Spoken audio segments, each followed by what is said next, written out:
5時間になりましたので、そろそろ始めたいと思います。皆様、こんにちは。今日はまた雪が降り出したこういう道の悪い中、は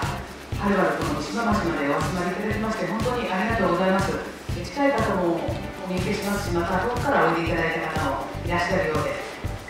この今日の「木こりと語る」というプログラムなんですけれども、呉山学校ということで、主催はですね、会津自然エネルギー機構という、ご存知の方もいらっしゃると思いますが、初めての方にはちょっと短くご説明させていただきます。震災3.11 の後、さまざまな、もう原子力には頼らない動きというのが出てきたわけなんですけれども、その中で会津はやはり再生可能エネルギー、自然エネルギーをいろんな形で進めていく、そういう使命があるんではないかと、そういう思いを持った人たちが一緒になりまして始まった動きであります。で、三島には会津三島自然エネルギー研究会というのがその前からもう7月前から発足しまして、小水力を中心にいろんな試みをしていたわけなんですけれども、今日はこの会津自然エネルギー機構、これ事務局は北方にあります。私代表させていただいておりますが、この会津三島自然エネルギー研究会はこの三島を中心にということで、近いところもありますので、さまざまなところで一緒に活動をさせていただいております。今日も三島の町で開催するということなので、三島の研究会にも共催という形でご協力いただきました。そのおかげで町の中にも候補ができまして、町内からもおいでいただきましたこと、本当に嬉しく思います。さて、木こりと語るということで、前に2人いらっしゃいますが、木こり五十嵐薫さん、そして、弟子の岩渕亮太君ということで、お二人の対談、それから、これまでさまざまな、木の伐採をやってきまして、その撮影したものもありますので、そういったものもご覧いただきながら、木こりの話をじっくり皆さんに聞いていただきたいと思います。後半はですね、いろいろ道具もありますし、漬物も用意してありますので、お茶を飲みながらいろんなやり取りができればと思います。ではそんな流れで木こりと語る始めたいと思います。ではまず、お二人に自己紹介と、それから林業に関わるようになったいきさつなんかもちょっと交えてお話しいただければと思いますが、最初にじゃあどちらから。こんにちは。岩渕亮太と申します。私はですね、三島町、ちょっと自己紹介をさせていただきたいと思うんですけど、埼玉県出身で、5年前に三島町に移住しました。で、移住のきっかけはと言いますと、三島に風景だとか家並みに来れまして、したいと思い、こちらに来ました。なので、決して木こりがやりたいとか、山に関わる仕事がやりたいから三島に来たっていうわけではないですね。で、移住をしてですね、山に関わる方々とお会いすることができて、山の魅力、また木の魅力というのをいろいろな方に聞きまして、自然と仕事もそういうふうな分野に入ることとなりました。で、私はですね、会津三島自然研究会の代表というものを今させていただいてまして、町内の、エネルギー環境等も共に考えていきたいと思っております。で、山に関してですよね、実は私は弟子とはなっていますが、五十嵐林業さんの下で働いているわけではなくて、地元建設会社の、森林事業部という部署で仕事をしております。で、その中で伐採、あとは伐採がない場合の時は木工等をして、生計を立てております。あとは僕は若手の29なんですけども、三島町内で五十嵐さんのような氷の方と一緒に今後も仕事をしたいと思っています。で、氷の魅力を今日は五十嵐さんに質問をしていろいろと皆さんに共有していただきたいなと思っています。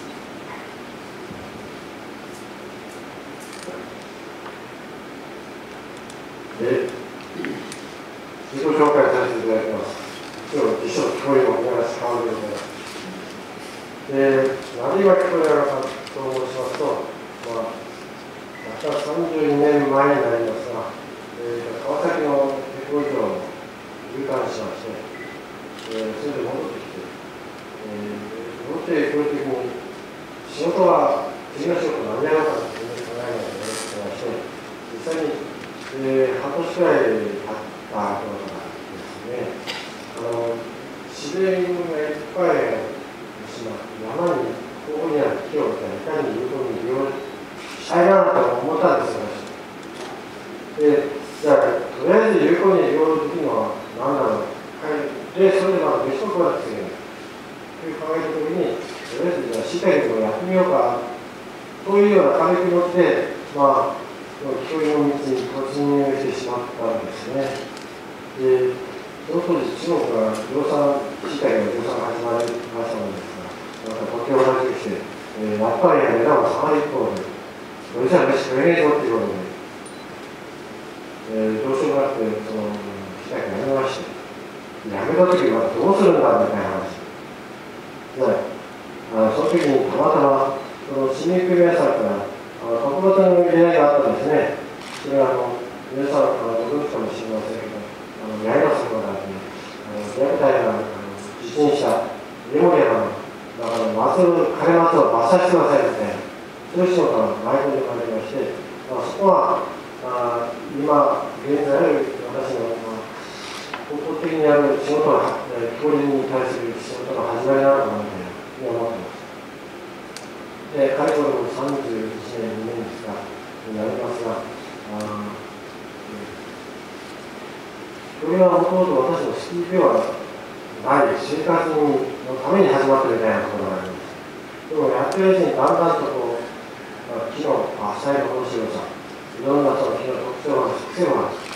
木によって100個は100個全部違うみたいなところがありまして、だんだんとそういう魅力に取りつかれながら、現在に至っております。で、今日は、ですね、これからやりたいんだけども、どうしたら林業に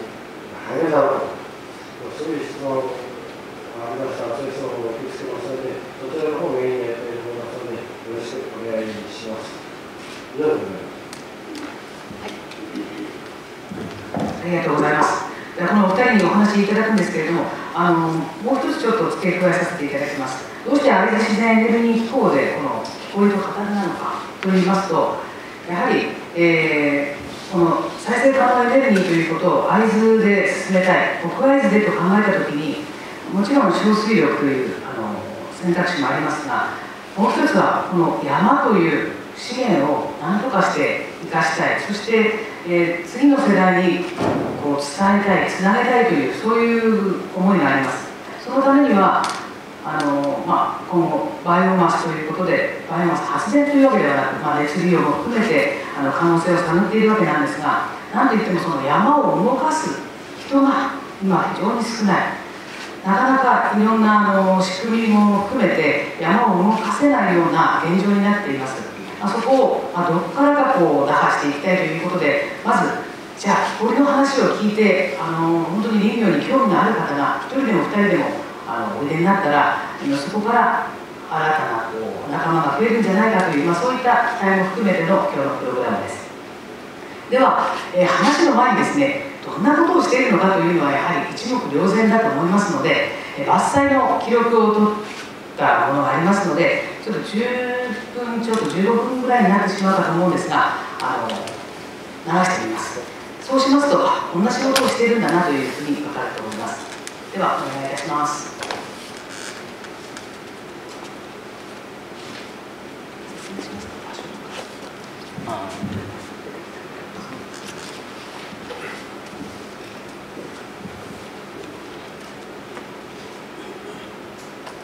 これから上映される、映像はですね、石間町町内浅俣地区という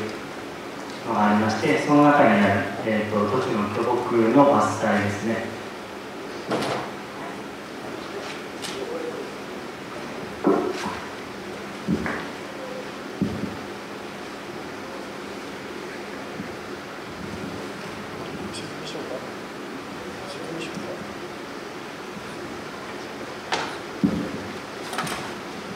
では、北本人からちょっとご説明します。この谷は V 字谷なので、根っこがね、このまま倒しちゃうと、木が全部折れてしまう、割れてしまうということで、上に上がって、注入してこれなくてはならない。でそういう境界にある木なので、上に上がって、今、注入を始めるところです。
次には倒す方向を見極める必要がありまして、今枝を払っている状態なんですけども、今の最初の方は、まず倒す前に枝の重みを見まして、重い方に倒すのが一般的ですので、今斜面が左にありますけども、今抜刀する方向は、向かって奥の方に枝がついてますので、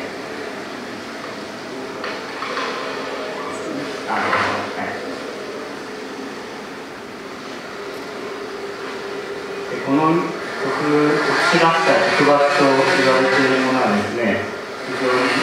見て分かるように、足場が悪い状態で伐採しています。さらに、チェーンソーを使う際に反対側が見えないんですね。ですので、感覚というのが非常に重要になっていると思います。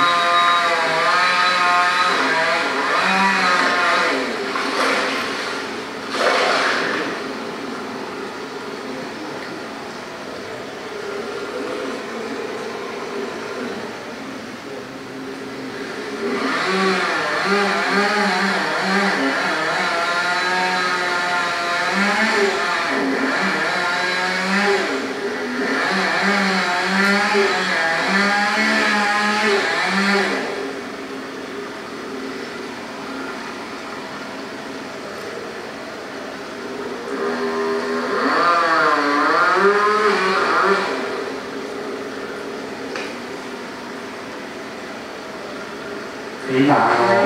木を倒す前に受け口というものを言いますね。それは後で説明します。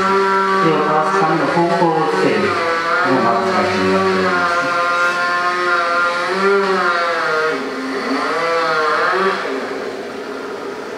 で、どのぐらい、切り込みが入っているか見てみますね。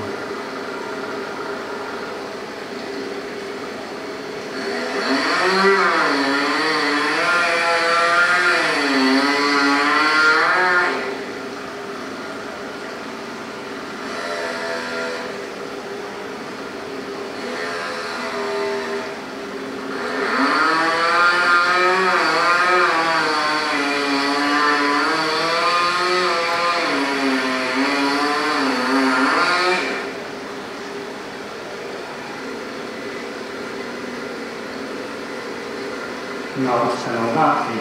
けを切った後、証拠ですね。受けを切って、次に切り倒します。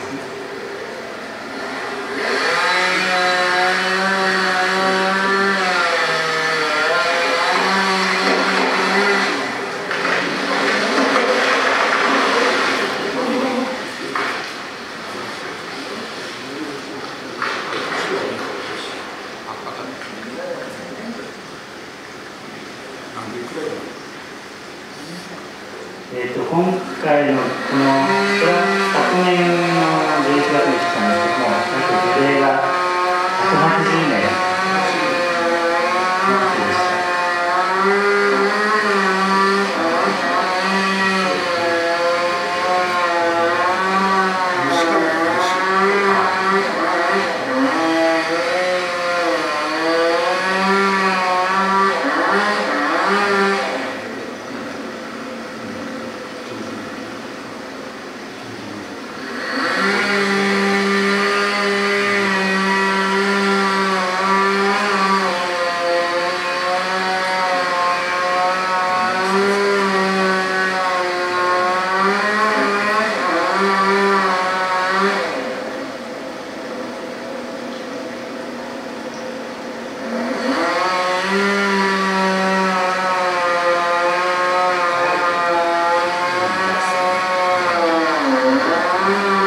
長靴にですね、小中機と呼ばれる、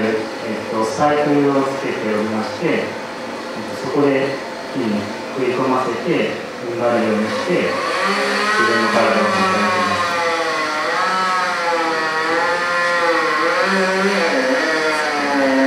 で、これは特殊な切り方をしています。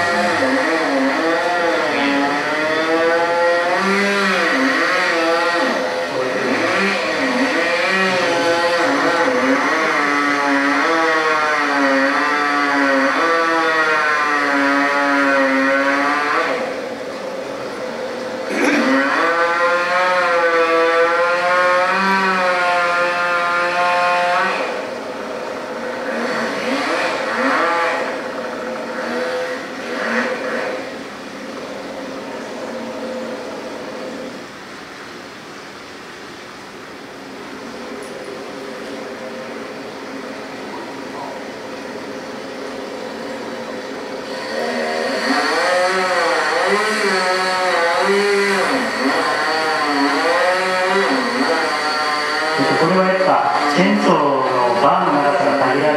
してそれに対して木が太いために、1回でだるま落としのように切れないので、右左と分けて作っております。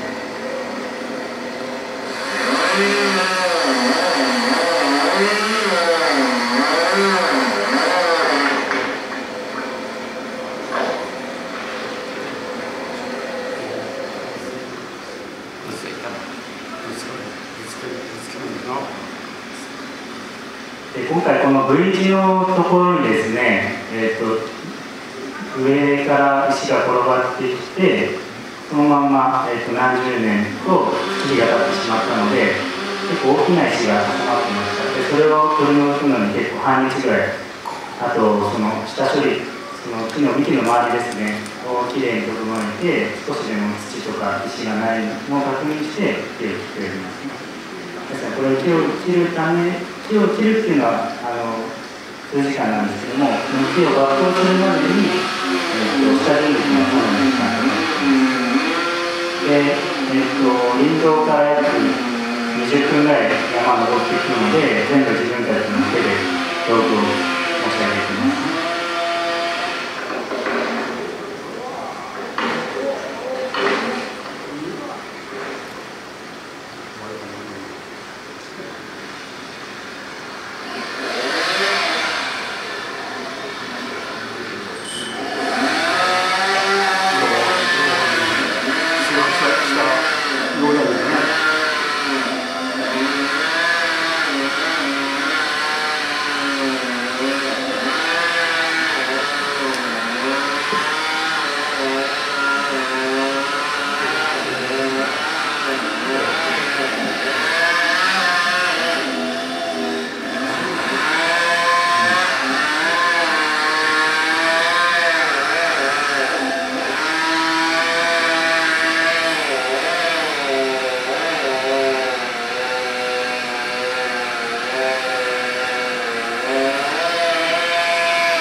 この伐採もですね、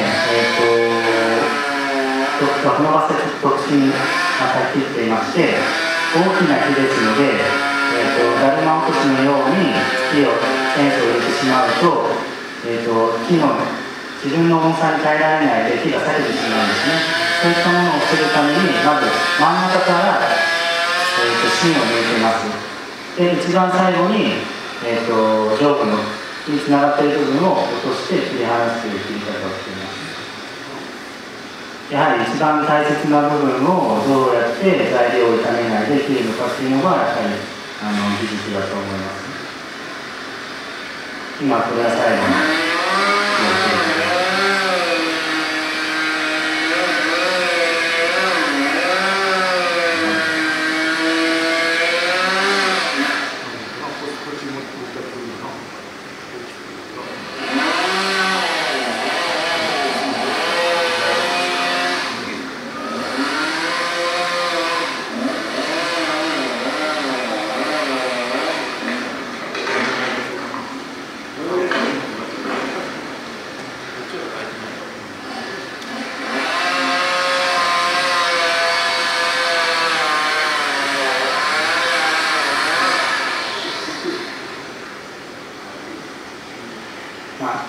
枝を落とさないで V 字のまま切ってしまいますと必ず、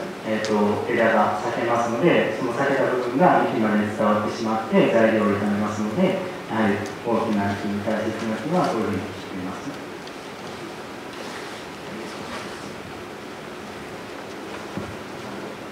じゃあどうぞ。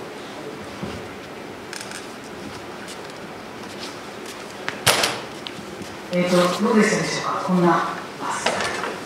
実際に見学会等でご覧になった方もいらっしゃると思うんですけども、初めての方は結構驚かれたのではないかと思いますが、じゃあ、お願いします。はい、じゃあこれからちょっと私から川さんの方に質問したいんですけど、木を切るっていうことを切り方とわからない方も多いと思うんですけども、それはこの後説明させていただいて、まずは五十嵐さんが特伐もそうなんですけど、そういう仕事を普段されている、木こりは木こりなんですけども、どういうふうに仕事を受けたりとか、どういうふうに仕事をしているかというのを教えていただきたいなと思います。はい、ですね、普段の仕事としては、今みたいな特殊な切り方、体系部、あとはチームの体系部、あとは土建屋さんから頼まれて、道路拡張のための伐採、であとは、ちょっと前の話なんですけれども、お墓周り、屋敷周りの例えば気象部、特に一番その中で数をこなしたのは、お墓の中の貸し長き牛じゃなくて、松の大政権に入った松金の9月が一番多くて、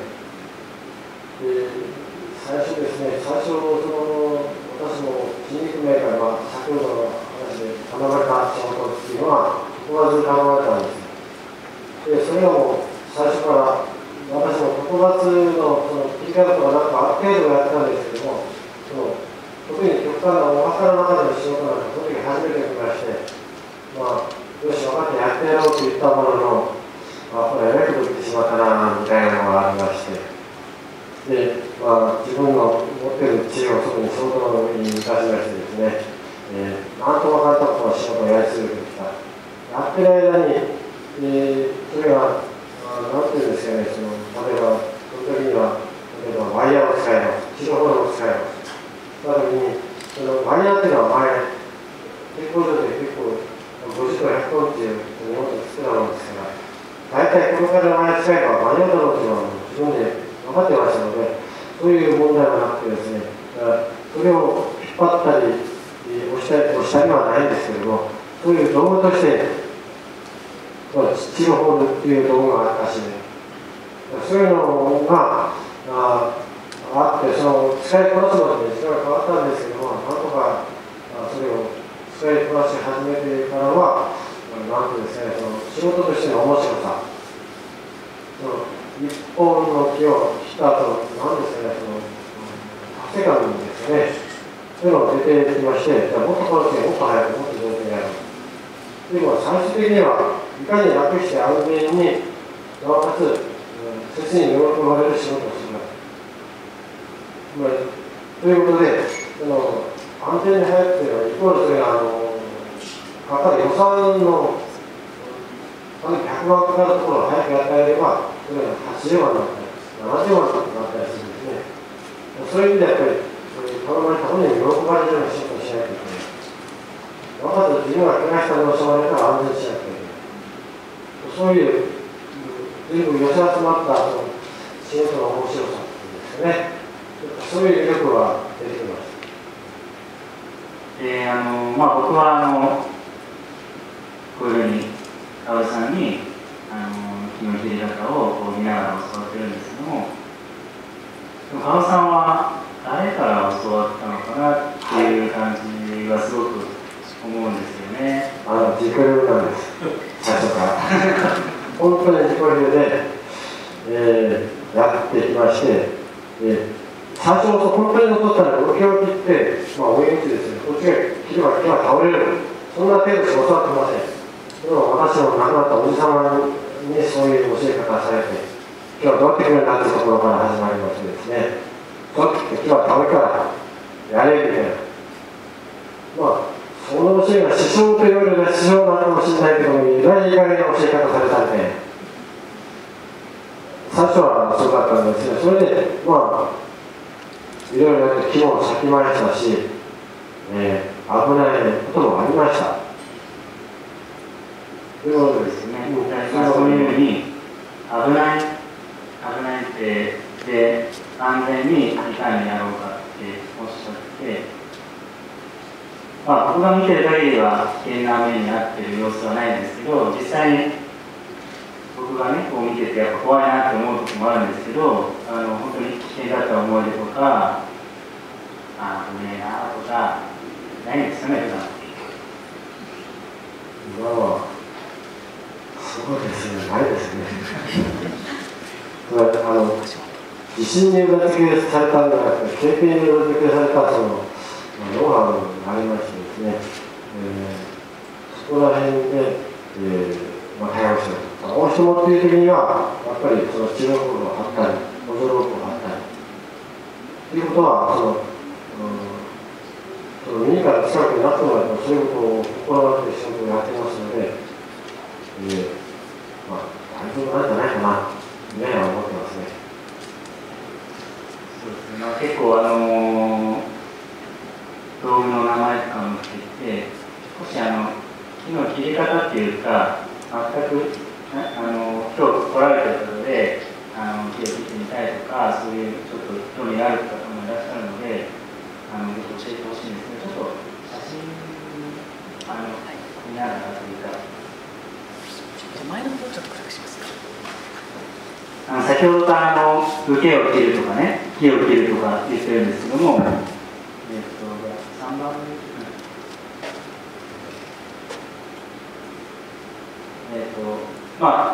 これはあれですよね、土地の木を切ってるんですけども、受けを切るっていうことだと思うんですけど、そうですね、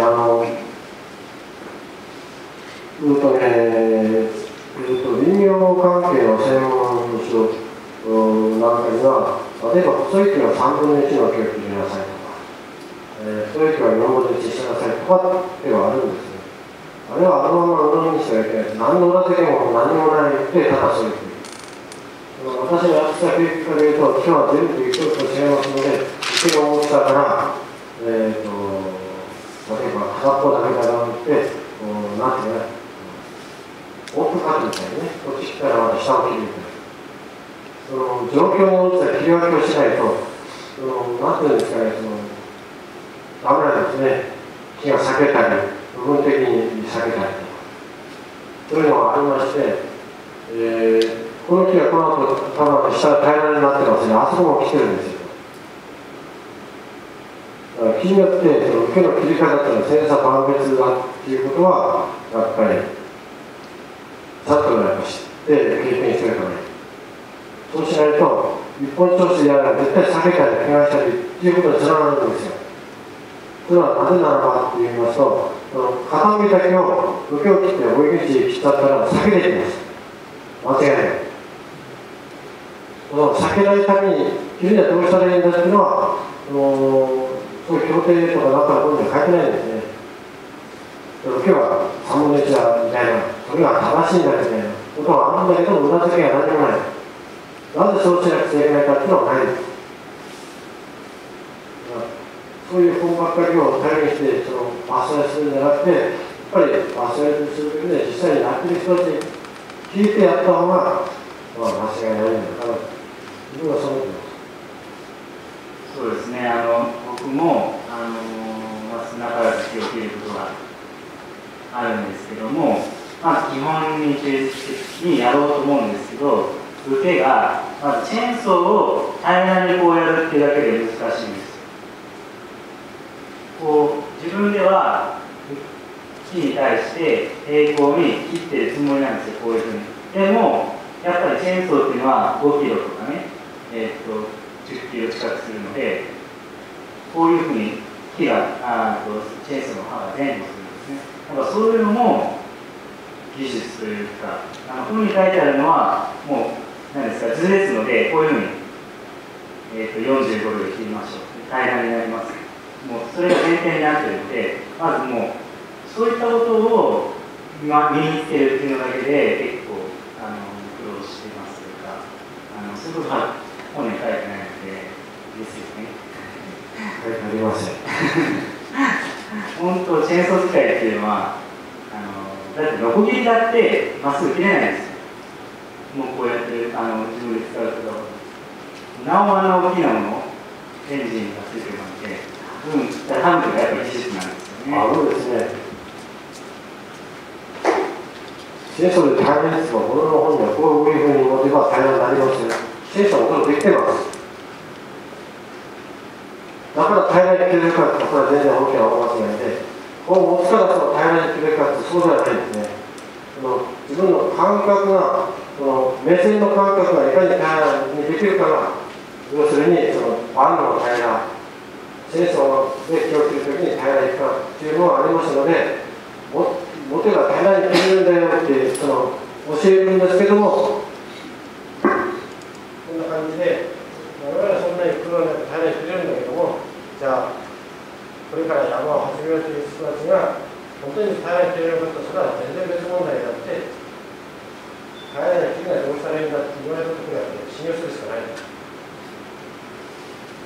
自分で持ってる斜面に対しての自分の平行感覚ですね、目線の変えらをこれは自分でやっぱ養わなくちゃいけない。これは自分で勉強するしかないみたいなところがありまして、こうしたら最大に決断と言われても、ある程度出さこなすしかないということがあります。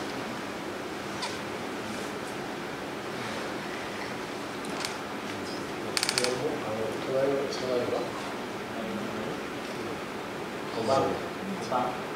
番かな。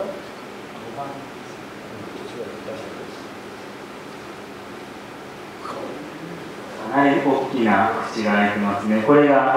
ゆる受け口、木の方向を決める。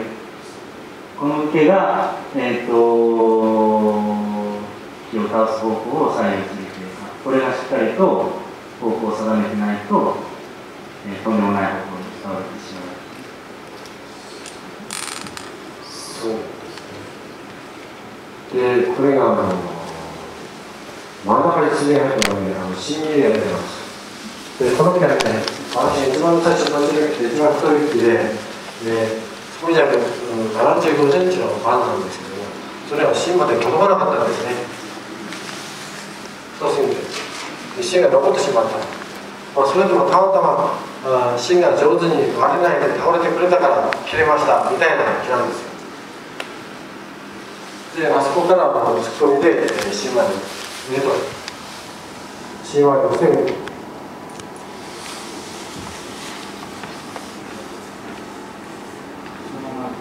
スライド写真していただいて、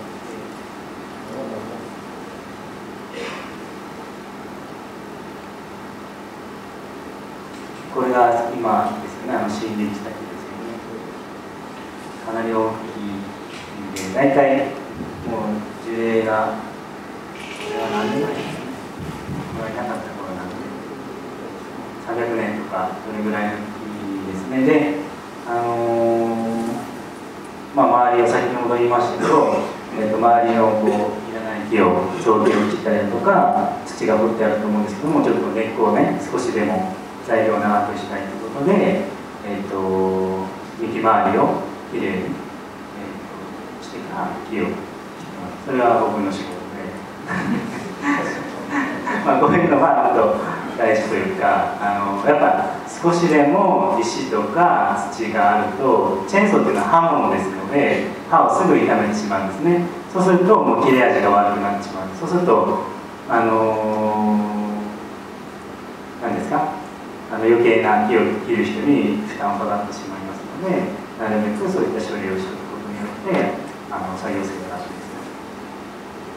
一言今の木がご縁で、後でご紹介しますが、それからずっとお付き合いしていただいている先生が来ておりますので、後でご紹介いたします。次お願いします。これは先ほどの映像のように複雑をしている。はい、お願いします。これは先ほどのですね。やはりもうセミのようにちっちゃな木に対しては人間がどんだけちっちゃいですごく、これは10個までですね、20メーターぐらいで、五十嵐さんがいる高さはでも5メーターぐらいですかね、この状態のぐらいですね、5、6メーター。でも斜面に立ってるので、実際に来てる人の姿を見るともっと高く感じるので、私自身ヒヤヒヤしながら撮ってるところは多いです。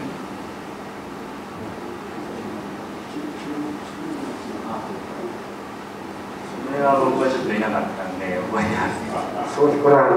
こに弟子がまだ弟子にならない前の伐採した木です。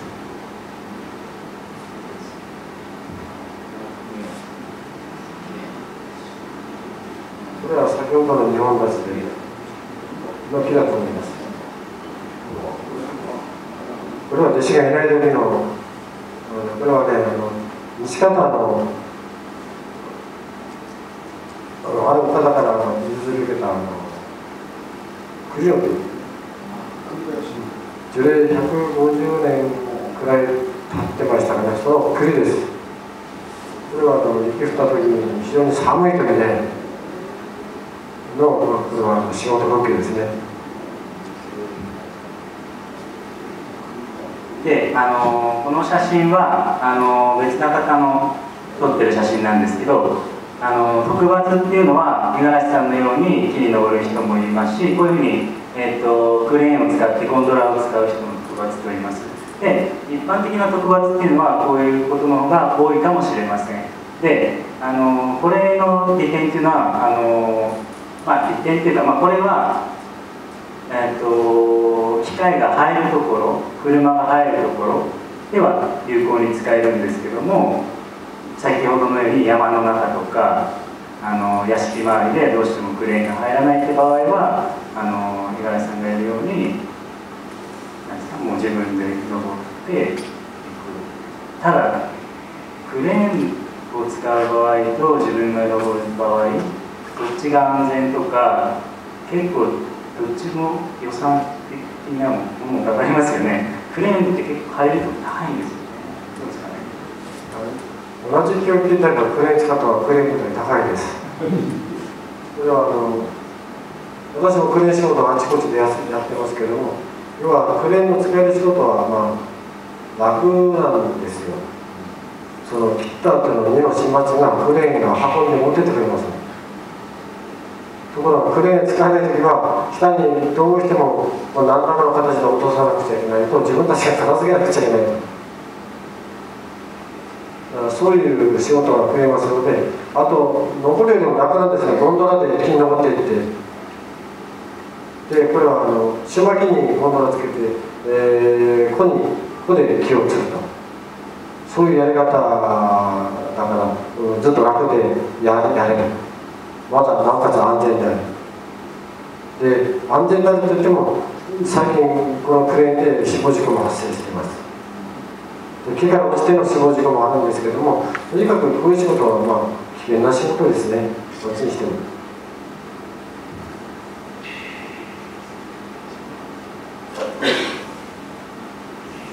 これは杉ですね、町内で、これ見ていただきたいのは、2人で作業してるんですけども、チェーンソーを入れて、その時に黄色いものを差し込んでると思うんですけど、これは何ですかね。これは弟子と一緒に杉の伐採している風景ですね。これはこの矢を使って、桐の木を特に杉の木切りには使うんですけども、必ず使って倒す方向の反対側から打って木をそっちに傾けている。要するに下で、例えば1ミリ浮いても30メーター上では、もっと動いている。で普段このやり方で杉は伐採してます。で杉の木の伐採でどうしてもやっちゃいけないのは風の強い時と、あとは、上に雪がいっぱい乗ってる重心が全然違ってきますので、そういう日は仕事やりたくてもやらないで実家片付けでもやってた方がいいと、そんなことですね。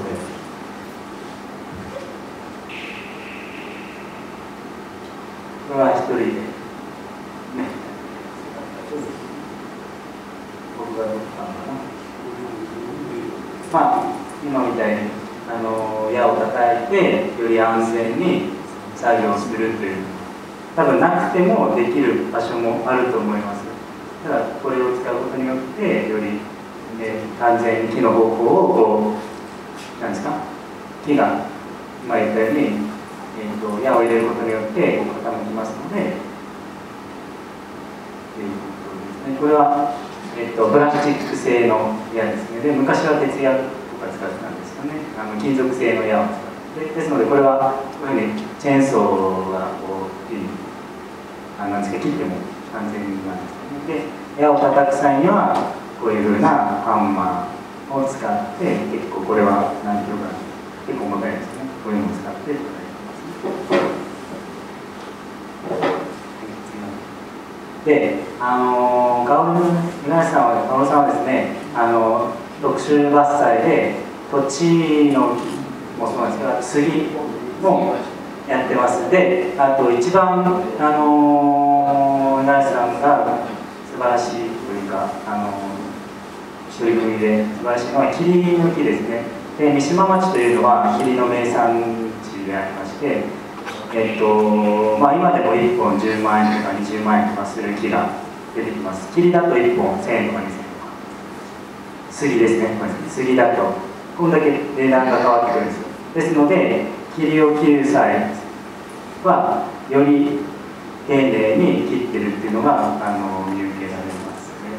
ですよね。はい、全部覚えて霧の木について。基本的には一緒です。高いも安いも安いからどうでもいいとか、高いから大事にしなくちゃいけないんじゃなくて、基本はみんな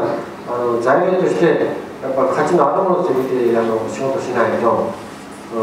それが甘く見ちゃって怪我の原因になってしまう。ですから例えば去年は水のまで1本150万円の杉から切り分け伐採しました。で、先ほどの杉はロシアの教育からの杉です。でもやっぱり気持ちは一緒なんです。高いとか安いとかじゃなくて、いかに安全に喜んでもらえる仕事をするかというのにつきますので、自分としてのためにはこの木は高いからこの木は安いからなんて区別はしてません。以上です。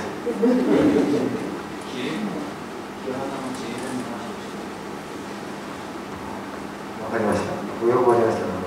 ヒノキにはいろんな木肌がありまして、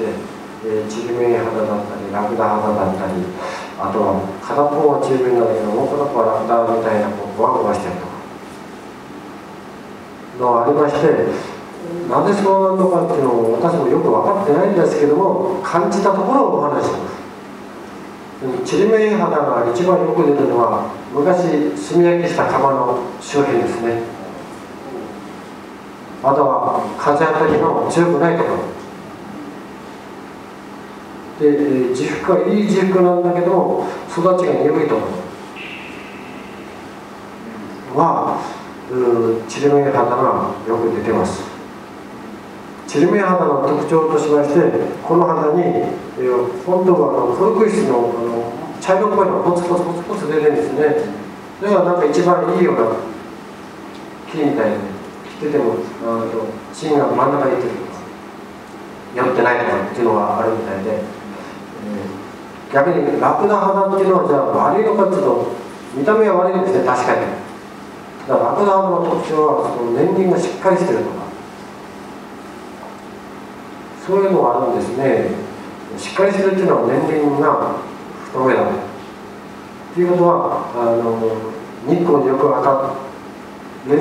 ところにある木がどっちかというとそんなような感じ。あと風当たりの強い方にはどうしてもやっぱり火を放射するので、皮がどうしても熱くなってガサガサになってくる。そんなような傾向が見受けられます。で、よろしいでしょうか。今まで聞かなかった初めて話してみました。あと杉林にちりめんの前杉林は風当たりませんので、あとは虫の入りが畑よりは少ないんですね。畑にいるより。で、どっちかというと木の葉のよくなりますので、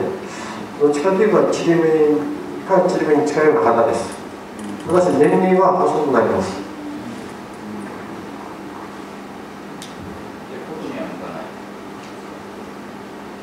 今日はなんかお寺さんは年輪がいっぱい細かな方がいいみたいで、次の畑だろうが杉橋の中だろうが、要するに年数が送って、例えば2寸くらいの間に年輪がいっぱいこうボーッとこうあるようなのは好まれます。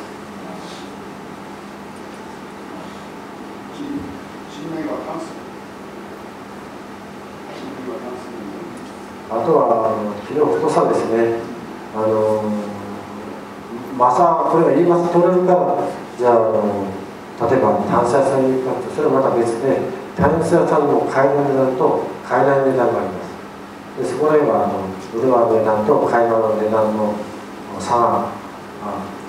いイコールであればただ淡水も使いましょうが、イコールでないときにはやっぱ炭酸水を使わないでもっと無事な教職に行くみたいな、そんな感じですね。あくまでも値段と合うかどうか、売り側が買う側がというところでも、話し合いみたいです。会津の赤身ではどうして会津の赤身ですか。昔は赤っぽい多かったんですけどね、最近はあまり見かけないですね。ちりめんと赤とはほとんど関係ないです。ちょっとマニアックな話ですね。ちょっとじゃあ、せっかくなもう少し写真を見ていきたい。今これ山の中で霧を切ってるんですけど、すごく珍しい光景がこの次の写真だとですね、わかりますか？小動物が。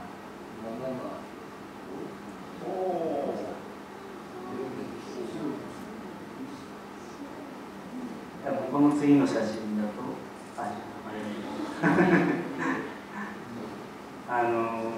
僕がこれは撮ったわけじゃないので、北川さん覚えてれば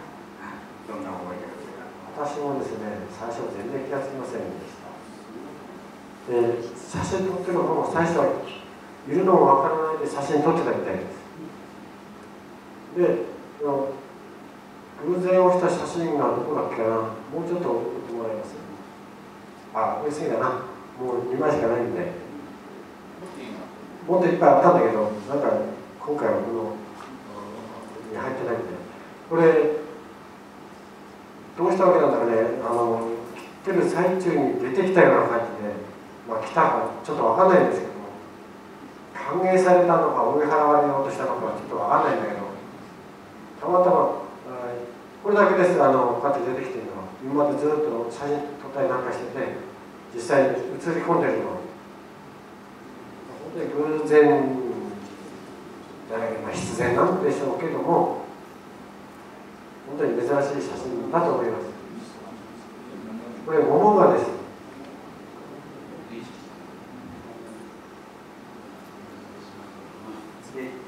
これも霧ですね。次お願いします。で、ちょっとここで道具の説明とか、ちょっとこれはチルホールって先ほどから話してるんですけども、それを使って特殊切りをしてるんですけど、ちょっとそこら辺の道具を交えて説明してほしい。これ、ごめんなさいよ。チルホールじゃなくて、ユニーククレーンを単線で伸ばして、その単線ワイヤーでやってるんですね。これ、この下に家があるものだから。ユニークっていうのは、ごめんなさいね、車につくクレーンのこういうものですね。わかんない。はい。それで、吊り入りしてるんですよ。直接落とすと下に屋根にぶつかってしまいますので、吊っておきながら、こっちに引っ張ってくるみたいな。そのための右側がロープで、左側はワイヤーです。で、上にちょっとフックみたいなのが見えますね。ちょっと吊り針みたいな。上にブロック、金車ですよ。がついてます。で、あそこにワイヤーかけて、下の右の下下がってる板を切りながら、フックごとこう引っ張ってくるみたいな、そういう切り方ですね。なんか想像つきます？そういう切り方ですから。で、これは多分杉の木を倒すときに、先ほども言ったように木がこういうふうにあって、枝が必ずしも四方に枝が生えてるんじゃなくて、片側だけ枝がある場合でも、重さはこっちに枝はこっちに重いんだけども、こっちに倒したい場合、そういう時に、特殊な道具を使って倒してるんです。ちょっと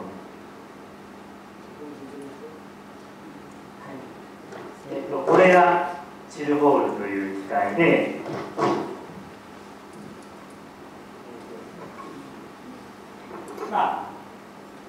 木を引っ張るんですね、これを使ってこれを。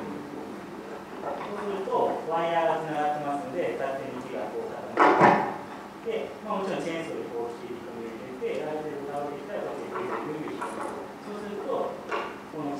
て倒す。で、それを使うために、ああいう、ブロックっていうんですけども、こう木に直接引っ張るんじゃなくて、木があって、ブロックっていう中間地点があって、中間地点からこういくんですね。V 型っていうんですか。安全のためにっていう。いろんなこういう、これが今見てるものですね。だから一つ一つ結構重たいんですよね。山にこれを担いで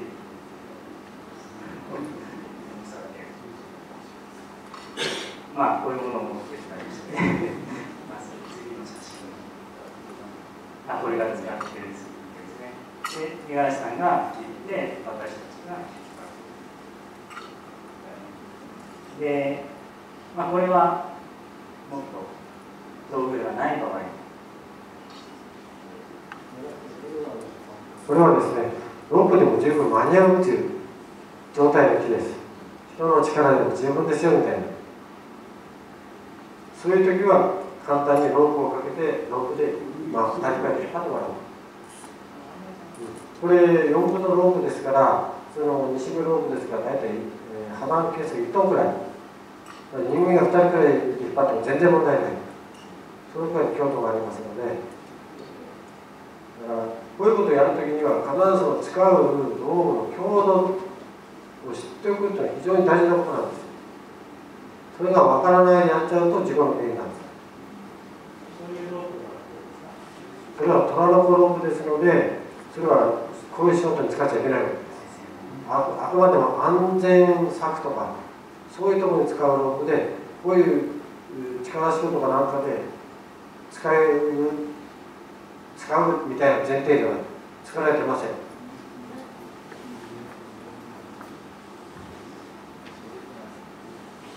でですね、ちょっと私が今日午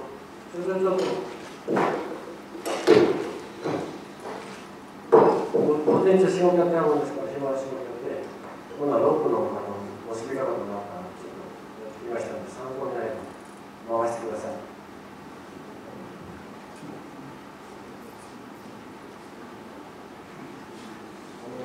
そういうロープワークをアメコミを覚えたい人は、親にさんに行くと、ロープワークとかなんかの方が大層な方がありますので、それをみんなが参考にしていただければ、そういう編み方もできますよって簡単にです。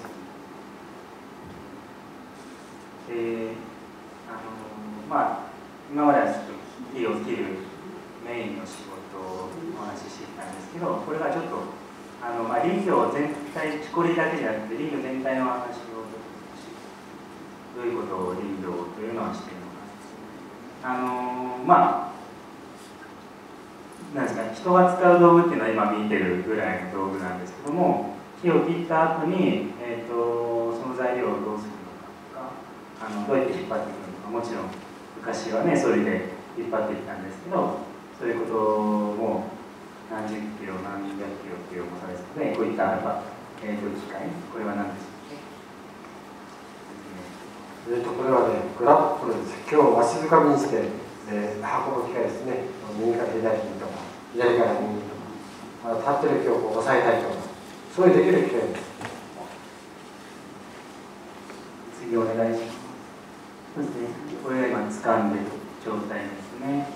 普通のユンボですね、バケットがつくものに、先っちょをちょっと独自に形を変えて、こういうふうに挟むような機械に変更できるようになります。はい、お願いします。で、これは土地の搬出風景ですね。中途半端な機械は使えませんので、これ使ってるのはコンマ4号で総重量が13トンくらいの機械です。で、ワイヤーが24ミリか、もしかしたら28ミリくらいのワイヤーを使っています。です。で、山に切ってる時とか立ってる時って木の大きさってわからないんですけど、山から一段ずつ落ちていくにつれて木が大きくなってるんじゃないかって思うぐらい大きく見えるんですよ。だからこれなんかもう決してちっちゃな軽トラじゃないですからね。はい、もうこれ乗せるの大変ですよね。でもこれ思いの中に穴っ開いてて、それも軽かったですって。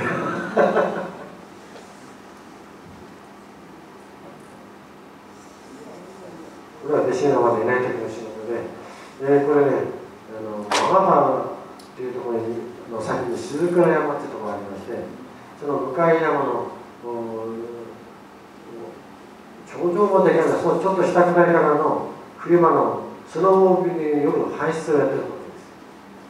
ろです。で、実際これ平らに見えますけど、この坂で大体、ね、35度くらいの斜面が降りてるところです。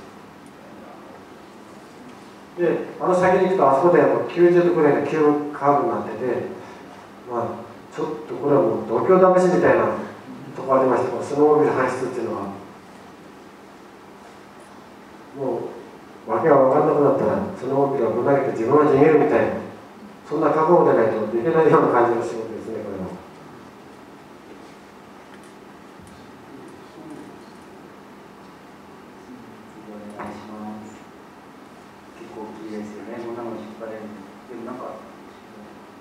これは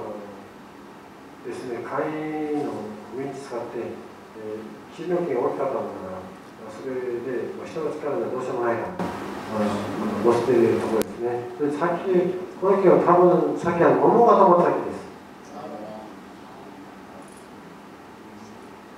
ということは秋とかに切って搬出は雪があるというか。じゃあこれは冬切って冬出して。で、去年残念ながらモービルが開花しました。今新しいのが導入されましたので。ここからちょっと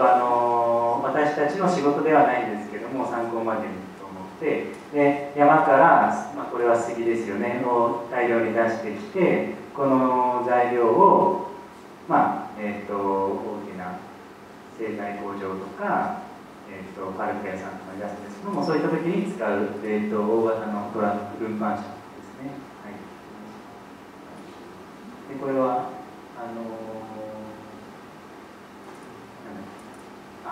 見学会でちょっとこれは難しいんですよね、この作業実は。これ遊びでやってるようなんだけど、これ切り抜きなんだけど、ひっくり返さないで切るっていうのが非常に難しいんですよ。そのチェーンソーを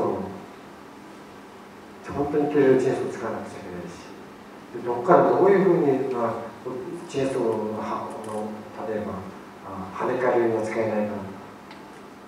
じゃあどうやって中に突っ込んでいくかみたいな、こういう遊びをやりながらそのチェーンソーワークとかチェーンソーの刃の作り方なんか自分でやっていけば、これから始める人は非常にいいんじゃないかななんて思ってます。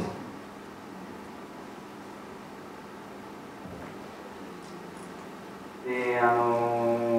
っと写真は一回覚えていただいて、ちょっと皆さん質問があると思うので少し、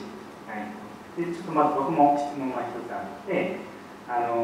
僕も入る前は林業のこと全然分かんなくて思ってたんですけど、木こりさん自身が山を所有してて自分で木を切り出してそれを生活にしてるのかなと思ったんですけど、そういうわけではないんですよね。山は持ってるんですか？自分で持ってる山はほとんどないです。ですね、これから林業をやりたい人とか、どうやって木を調達するんだとかっていうのは、あちこちで聞きます。その調達の仕方がわからないとか、どこに行ったらあるんだろうとか、そういうことがあちこちでありまして、例えば、あそこの山の木をあれを譲ってほしいんだけども、どうしたらいいでしょうかという疑問があります。そういう時には、そこの近くの集落のまず区長さんに行って話を聞くとか、でもしそこの財産と業績の別であれば、じゃあ財産と区長さんを紹介してもらうということから入っていかないとなかなか先が見えてこない。でもどっかに行って必ずそこら辺が通りようになりますか、またその集落に知ってる人がいるとかということじゃないと、なかなか例えば薪つぐるにしてもちょっとした杉の穂先もらうにしてもなかなか難しいですね。ですからやっぱり、そういうところから話を進めていったらもっと身近な山の存在になるのかな。で我々に話してくれればもっと簡単にいきますので、森林組合さんは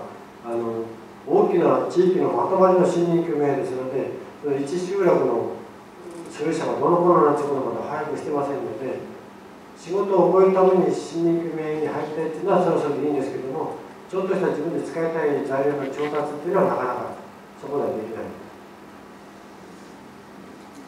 ということはありますね。ですからやっぱりその自分が欲しいところの自分に近い集落の中に行って話を聞いて、まずはそこからスタートするのが一番いいのかなみたいなことはあります。ちょっと休憩というかせっかくお茶等準備しましたので、一息つこうかなと思います。はい。でお茶を飲みながら道具をご覧になってしながら自由にちょっと質問などもしていただければと思います。今準備します。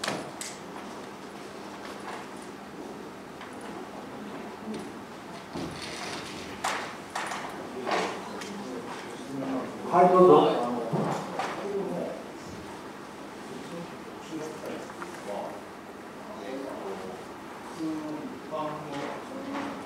特殊なってきたパンの伐採みたいな。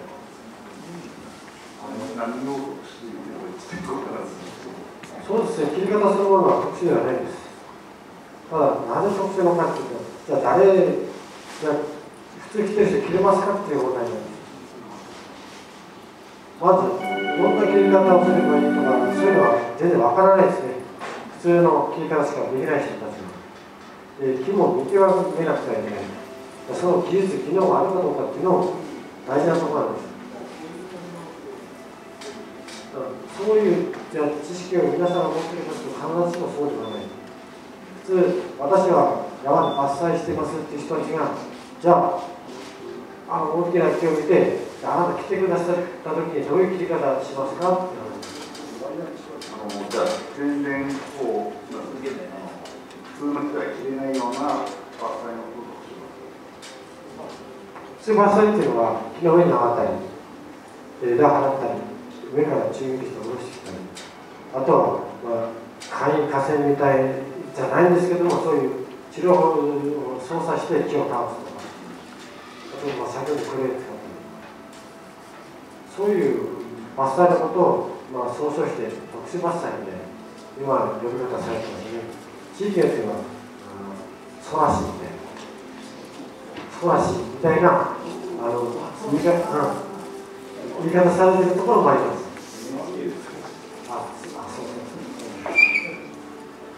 だからケースバイケースで今やってることは全てじゃなくてもっと今度やり方がいっぱいありますよみたいな。そういう仕事をですね、要するに木の上でやる仕事を特殊伐採みたいな言い方ですね。もう一つなんですけども、だいぶ奥深い山のところで木が出ているように見えたんですけど、他人の人たちはどうやったのか。そういうところは道は他人しかできません。中腹には道へ持ってこれませんので、岩山で。その谷筋に道をつけて出すんですよ、大体。重機かなんかで道を作って運んでいく。そうです、さっきこの重機は大体総重量13トンだと言いましたよね。ああいう機械を入れて出してくるんです。木の根元までずっと道を作りながら。そうです。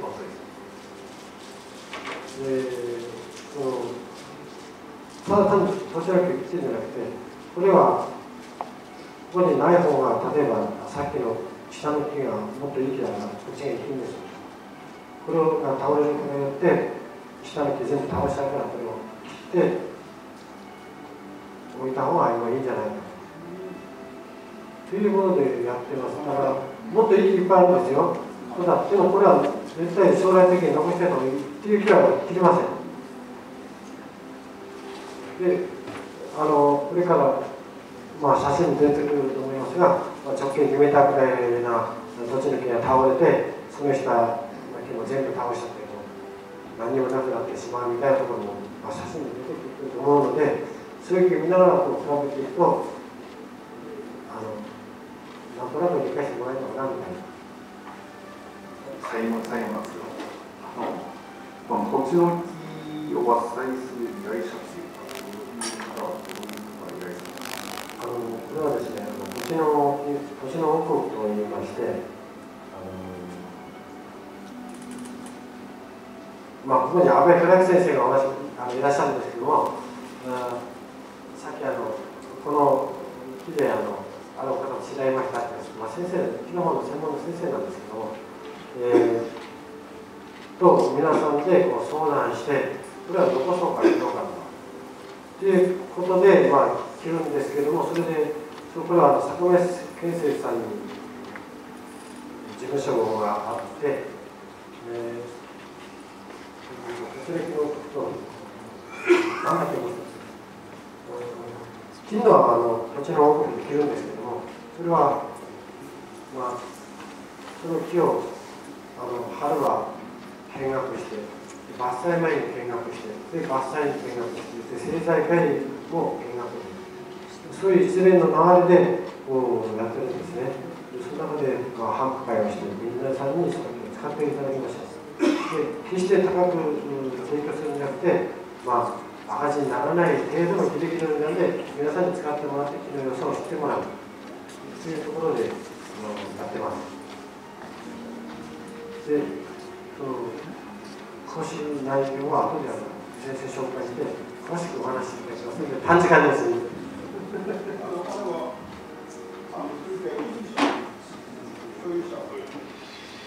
朝方の共有です。共有林の中から日本とか日本とかっていう形で譲っていただいています。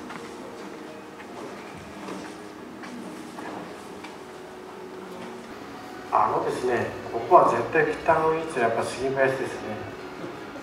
やっぱり間伐して健康な杉林を作っておかないと山の崩壊にもなります。で、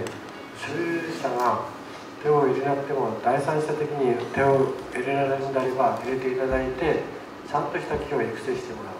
その時に何が必要かっていうと、私なりに感じていることは、じゃあこの杉林は何年経ったら開伐しますって目標を持ってその林を手入れしないとやっぱダメだと思うんですね。ここの林は最終的には200年で切りますよとか80年で切りますよとか、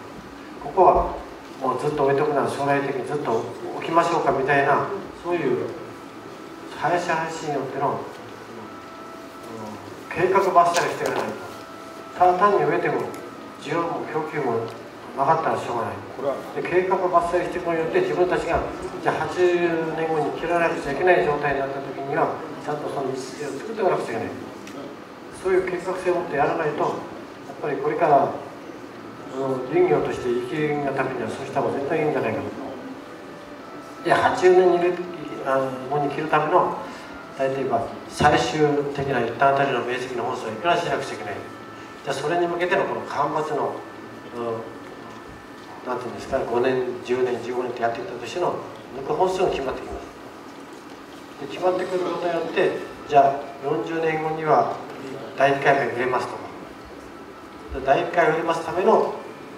最終的には80年なんだけども40年後のことも考えて中間的に抜き切りして売るわけですから、ちゃんと売れる木もそこで育てて一緒に行かなくてはいけない。そういうやっぱり管理された林業を専業していかないと、これからの時代はなかなかう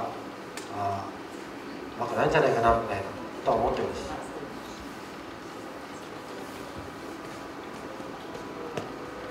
ですから、ちゃんとした間伐とか専業をするそういう組織がないんですね、会津には。皆さん、森林組合さんと思いますけども、森林組合さんは補助金目当ての仕事をしますが、じゃあ、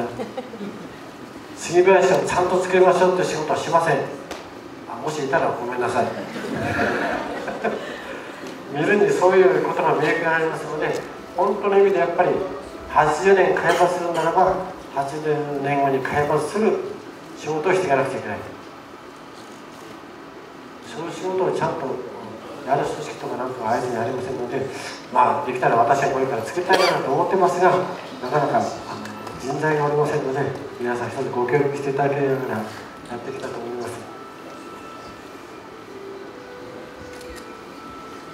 はい、皆さん。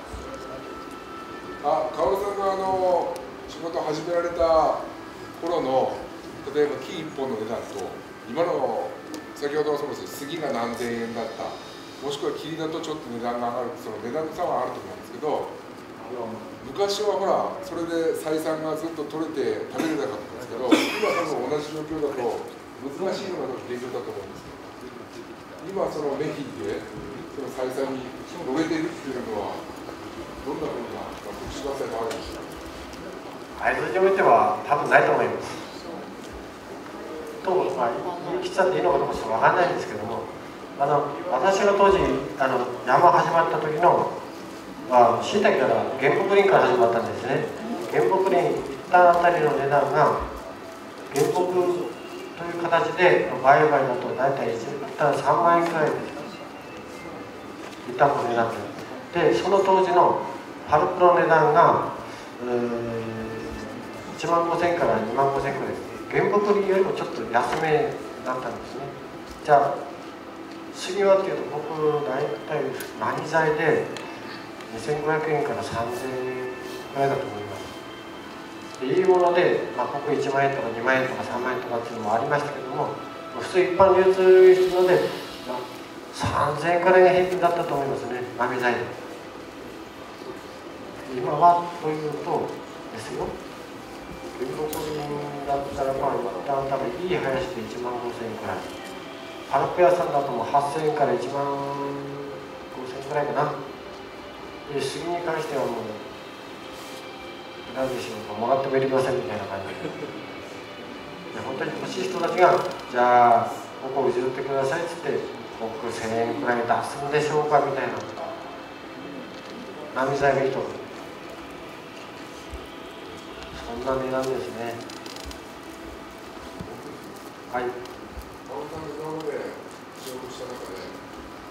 今だから話せる失敗っていうのがここちょっとややかしちゃったなっていうような大きなところが人間の前の失敗やとこなんかすぐ目の前に現れるんですね。割れたとか資源抜けたとか。そうすると仮に資源抜けだったら申し訳なかったと頭下げるだけです。雇い主に対してすいませんでした。それしか言いようがないんですね。そういうふうになったということは自分の技術が未熟だったちょっと手を抜いてしまったみたいなところがありまして、ただ木抜きに関してはほとんどないですね。木はどっちかというと割れにくい木ですから、杉はどっちかというと巣状のいい木ほど割れやすいですから、木は全般的にそうですね。本当に巣状にこれはいい木だなっていう木ほど木は割れやすいです。どうでもいい木はどうしても割れないんですよ。杉の木もここをねじったようなこう曲がってるようなのをどんな木からしてもこれは割れねえぞみたいな、そんなとこありますね。あとはどうしても難しいのは針葉樹ですね。木を足す時に気をつけなくちゃいけないのは、特に針葉樹の場合は木の傾いている最大傾斜角度に対して木を倒してはいけません。一番割れやすい状態になります。どんな木でも一番力がかかっている方に切ってはいけません。右とか左に必ず向けて倒せなさい。向けを必ずそっちに切って倒しなさい。私もですから最初はバリバリ割りました。柄の木無駄にもしましたね。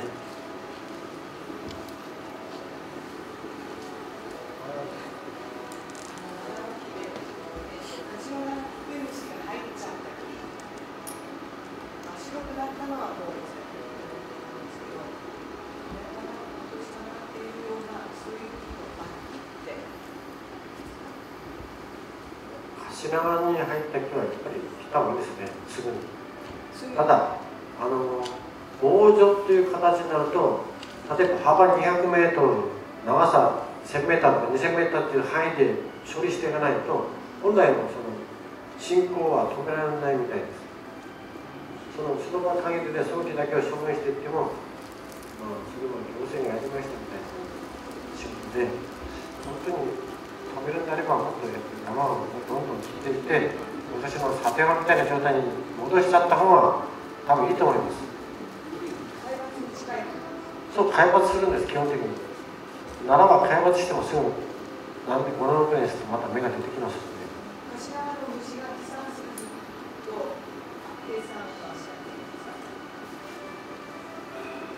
どうなんでしょうかね、柏が飛散する時期だけ伐採してても間に合わないので、多分年に2回くらい飛散すると思うんですよ、春と秋くらいに。だから柏川のを止めようと思ったら、柏川のあのところの地域を構わないで、まず健全な方の林の風の通りのいいような奈良林を先に切った方がいいんじゃないかという気はします。はい。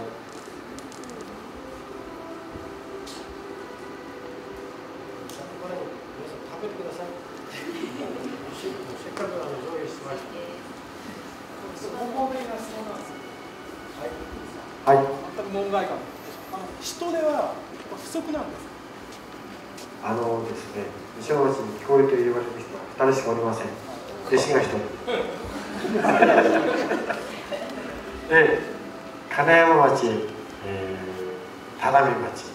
南郷町、立岩町、湯内俣町に入れても、本当に上手に切れる人っていうのはもういないんじゃないかなみたいな。私もここから湯内俣行ったり、只見に行ったり、南郷に行ったりして仕事をやってます。ちょっとした木を切れる人はいるんですけども、ちょっとらしきまでの面倒くさい木とかなんかっていうのは、機械が使えるところだったらばみんなやるんですけども、機械を使わないところはほとんど手を出しません。そのことやっぱりその木彫りのと本当に専門にやってる人たちがいなくなってしまった。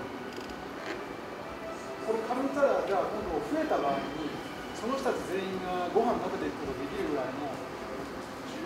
それはですね、いかにそうなってきたときには、いかにじゃあ例えば若松からこっちの会津といわれる地域を全体的に捉えて物事を考えていくっていう方法をしないと、それは無理だと思います。ここはいくら仕事やってもお互いに仕事の奪い合いになりますから、そんなことをしないで、やっぱり杉橋な杉橋の間伐をしたり、それを有効利用したり、そういうシステム的に組んでいけば、それは例えば50人なのか100人なのか可能だと思います。先ほどちょっと組織が実は必要だとおっしゃったのは、そういったことをお考えなんですかね。そうです。今ちょっと一生懸命そういう話を、3か所くらいでやってるんですけど、私個人的になかなかね、一歩がないんですよ、なかなか。で、今回の自然エネルギーさんの方で一緒に顔出して話してるから、何でもいいからとりあえず一歩出しましょうということで、今日のこの集まりになったんですよ。とりあえず一歩出さなきゃ、半歩でもいいから出さなきゃダメだ。なんかそういうみんなが合力しやすいような箱作りみたいなのが確かに必要かもしれない。なんか僕は実は IT やってるんですけど、ベンチャーっていうのはよくスタートアップの時に皆さんから共感を得られる人からちょっととりあえずお金をいただいてですね、で売り上げにつなげていくっていうことで、教育人材雇用とそういうもっと仕事の魅力がみんなに伝わると資金を周りから集めるっていうのもあり得ると思います。ありがとうございます。その魅力を見出して、ぜひ力添えていただきます。いや、要はでもお金出す人にとってみると見返りがないと。そうですね。それは会津から発電する電気をお使いくださいみたいな。それが結構安く使える。そうですね。そんな形で将来的にこう物事を前向きに本当に考えていけるんであれば本当にいいことだと思います。林業だけで取ってるとなかなかあれですね、もっと周りの総合的に考えたらそうなんです。だから林業だけ考えてると本当にその地域の狭い閉鎖的な考え方しかならないので、やっぱりそうじゃなくて、例えばそこに電気もあったり経済所もあったりいろんなその分野の人たちが集まって何ができるかっていうのはやっぱりまあ本当に一緒に考えたいみたいな。はい。で、僕もすごくその林業がこう衰退しているというか山が動いてないっていうのは分かるんですけど、ただこう一般的な方というか視点から林業ってそんなに関われることがないと思うんですよ。木を切るわけでもないし丸太を買うわけではないんですね。それをだからどうすればいいのかって思う時にやっぱり木を使ってもらうっていうのも大事かなと思うんですね。ちょっとした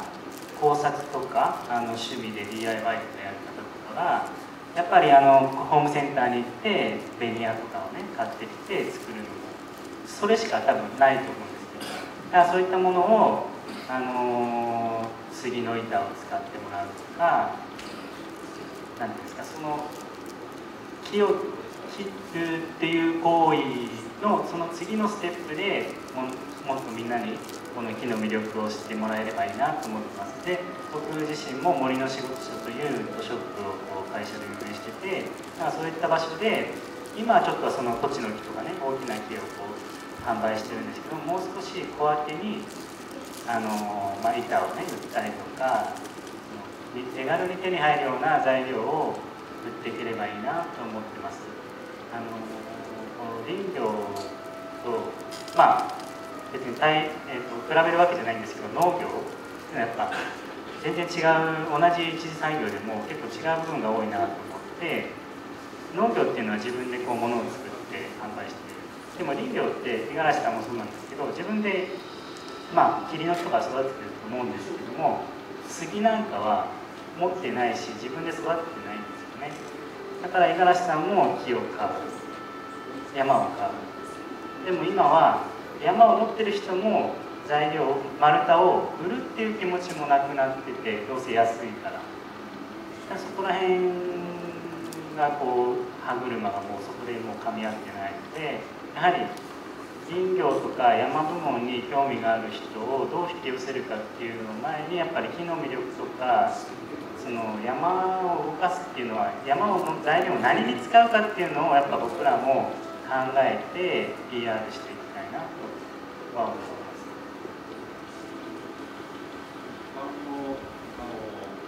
ユーザーからすると地元材ってすごい遠い時代ホームセンターにも外材があってでそういう何千円か自分で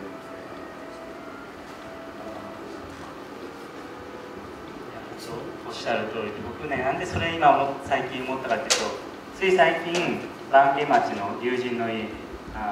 知人の家にお邪魔しに行く時に趣味でものづくりするんですけど、ほとんどがそういったベニヤとかにちょっと色つけたりとか、でも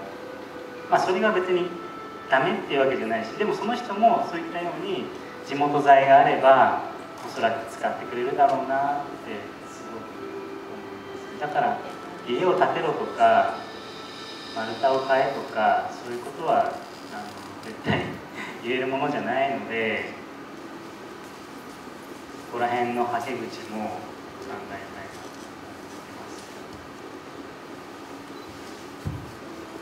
思ってます。調達という意味では木材部門は普通の人たちからの調達という意味では非常に狭きものです。どこに行ったら買えるんだろうとかそういうのがねはっきりしないんですよ。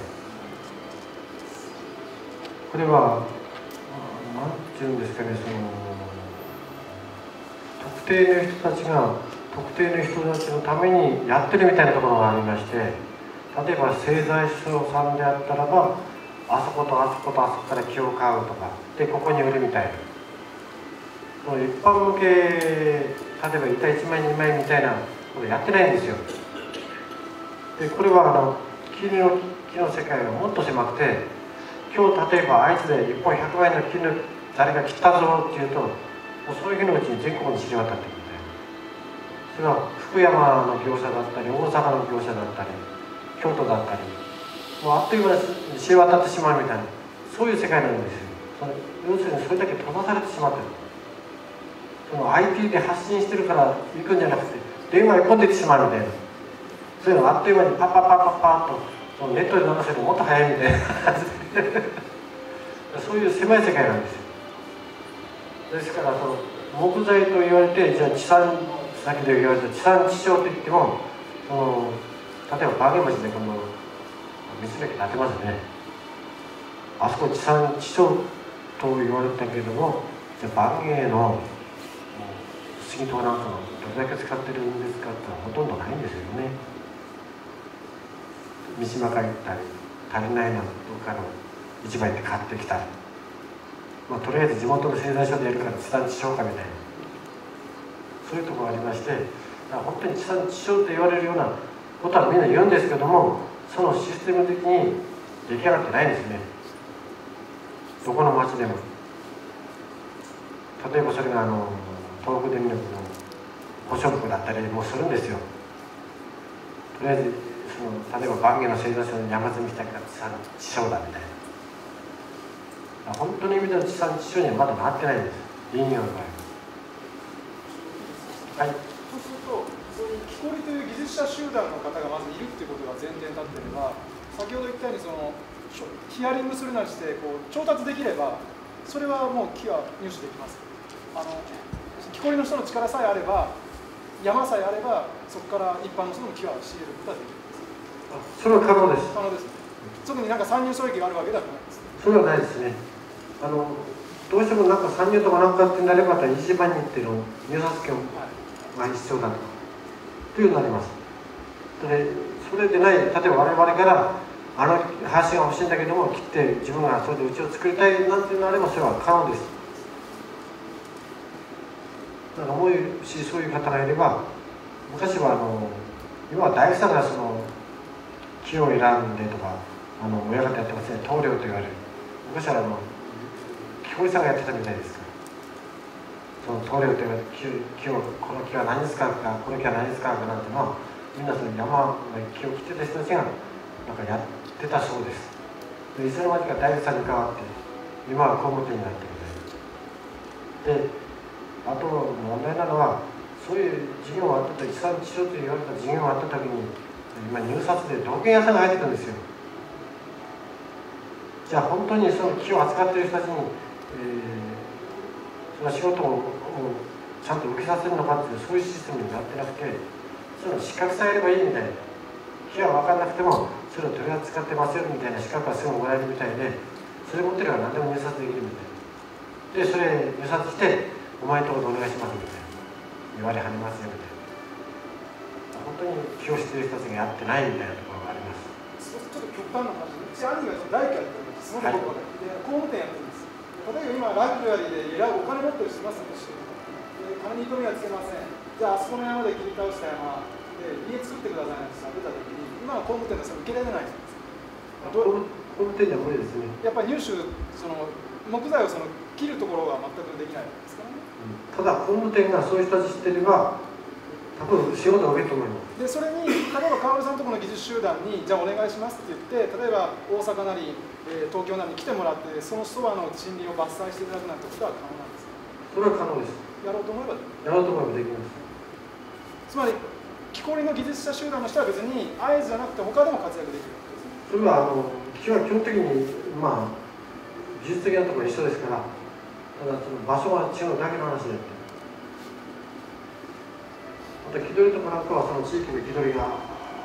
に儲かりすればいい話で、とにかく伐採に関しては日本全国どこ行ったってそれは大丈夫です。ビジネスの広がりを可能性を少しブレスト的に質問だけして恐縮なんですけど。そんなことありません。関連して質問していいですか？はい。すみません。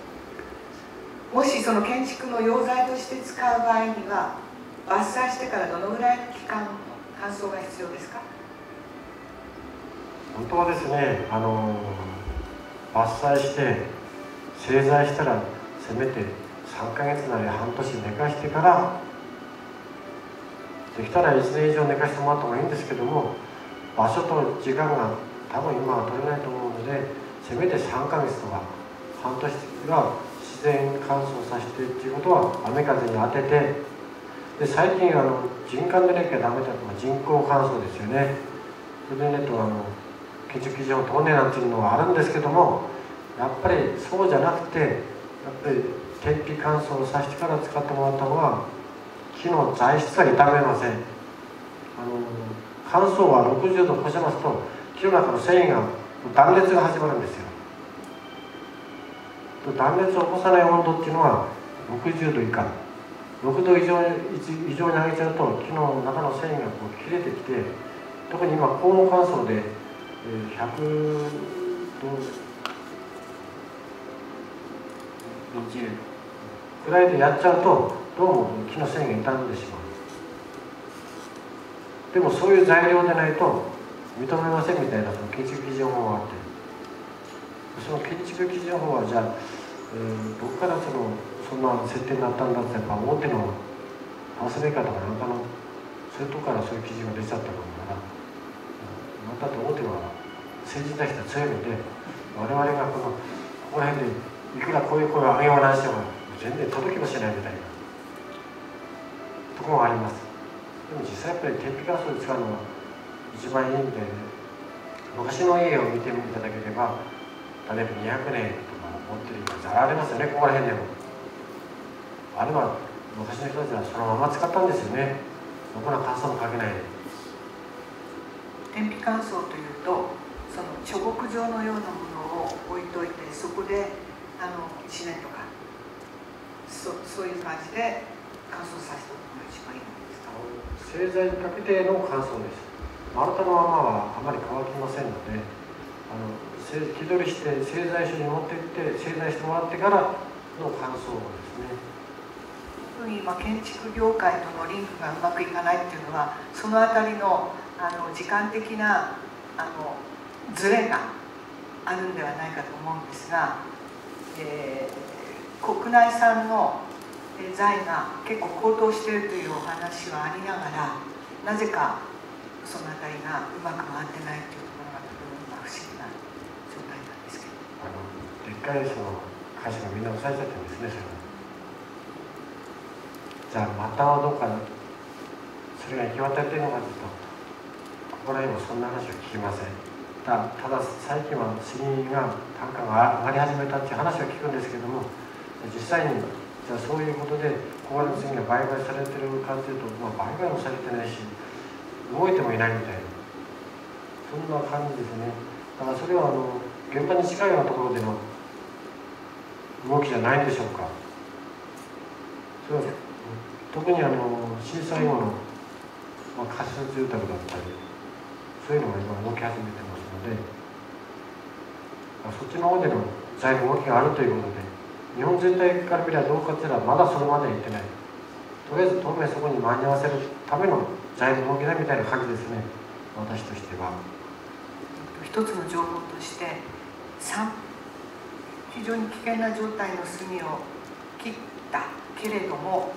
それは用途がないので参拝にしなくてはいけない。そしたらそれが1本25万かかったという話があります。ですからもし間伐しなくちゃいけない、除伐もしなくちゃいけないなんていうふうな杉林をお持ちの方に対して、もし私たちができることがあるとすれば、例えばその技術者を養成しながら、そうした林を除伐間伐無料でしていくっていうふうなその仕組みを作ることが可能でしょうか？もちろんはい、可能だと思いますが、手当をどうするかを克服できれば、そこですよ問題は。でもやっぱり可能だと思います。この手当についてはこれが全くお金のない愛自然エネルギー機構ではありますけれども、そこに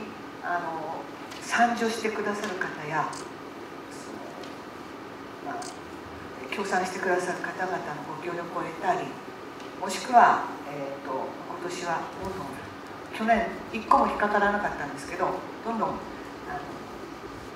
助成金を申請していこうと思うんです。そのためにもし木こりの人のその技術要請をする場合、どのぐらいの期間でどのぐらいの内容でやっていくのが、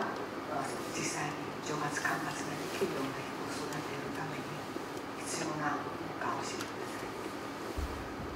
はいと言ってもね、1年前にまだそういった経験がございませんみたいないや、最初はいたんですけども、途中で引っ越していっちゃったし、今弱虫くないんだけども、私に 100% 張り付いて仕事を覚えられる状態でもないし、手を挙げてこっちが仕事ある時には来てもらえるみたいな、そんな感じなんですよね。で、本当にただ木を倒して枝払って、たまげるくらいだったらば半年くらいできるんじゃないかと。仕事としてですよ。間伐というところの仕事として。それで上手か下手は別としても、そのくらいの期間でその程度はできるんじゃないか。一生懸命やってるんですよ。ただ、仕事がそればっかりというわけでもないんだろうし、その他にもやってもらわなくてはって、本当に一丁前になるにはやっぱり5年、10年みたいな。やっぱり本当に一丁前で木こりだっていう仕事ができるのには最低でも10年はかかるんじゃないか。で、最近の若い人は山口君別ですよ。高性能林業機械なんて使えたんですよ、やっぱし。木を倒してバーンと横に枝をブーッと払って、やっぱ山もね、機械化が進んでますので、もちろん危険なっていうか機械の入らない場所は手でやるんですけども、木を倒すのも機械でできるし、倒した後の玉切りって言って4メーターとかっていうんですけど、そういうのも機械でできる。で、枝払い、今の杉の木の話ですけど、そういったものも機械でできるようなものができています。ただそれはね、ものすごい高いことですし、僕はもちろんそれはね、使えればいいと思うんですけども、でも自分で木を切ることを知らないでそれを使うっていうのはやっぱ危険ですよねとは思います。そういうね、楽な部分は楽をして、できない部分の時はやっぱそういう自分の手仕事が必要になりますので、そこら辺はしっかり準備していきたいなと思います。質問さっき受けたんですけど、僕はちょっと大変です。大きな木を切るじゃないですか。樹齢何百年。痛ましい点もあるじゃないですか。または精霊が破ってたりね、そんな大きなね、もうそういう気持ちで木は切ることはないんですか？トリコの世界でプロの仕事はしません。要はそれが生かされるのであれば、例えば1000年だとか2000年だとか、それはそれで切ってもいいんじゃないかという気はします。ただそれは昔から手を入れてる山であればそれでもいいでしょう。昔から手の入ってない山でいくらいい木があっても、それはあえて切る必要はないんじゃないか、それは残していいでしょみたいなことはありますね。